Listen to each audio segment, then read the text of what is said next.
সবার আগে প্লে অফে এরপর যেন জিততেই ভুলে গেছেন রংপুর।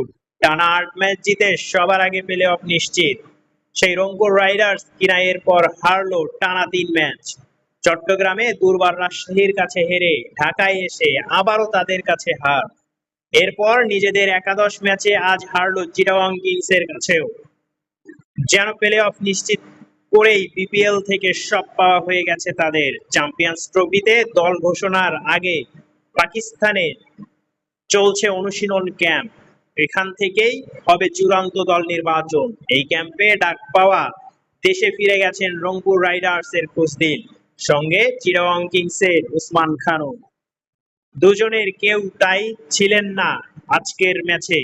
অবশ্য ১৩ ওভারের মধ্যে ৬৮ রানে ৫ উইকেট হারিয়েও আজ চিটাগং এর সামনে তারা ১৪৪ রানের লক্ষ্য দিতে পেরেছে আরেক পাকিস্তানি ইফতেখার আহমেদের 50-র সৌজন্যে।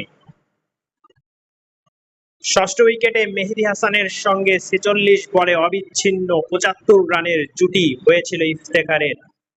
৪৭ বলে ৩ ছক্কায় আর ৭ বাউন্ডারিতে ৬৫ রান করে অপরাজিত ছিলেন ইফতেখার।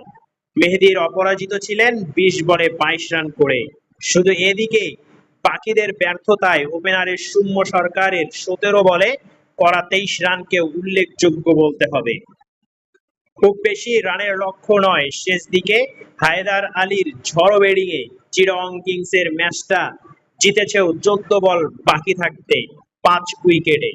১৭ ওভার শেষে ১৮ বলে ২০ রান দরকার ছিল চিটাগং এর। রংপুরের পেসার আকিব জাভেদের করা ১৮তম ওভারের প্রথম ৪ বলে ৪ ছক্কা মেরেই ম্যাচ শেষ করে দেন মাত্র ১৮ বলে অপরাজিত ৪৮ রান করা হায়দার। নিউজটি যদি ভালো লাগে একটি লাইক দিবেন আর চ্যানেলটি সাবস্ক্রাইব করে সাপোর্ট করবেন।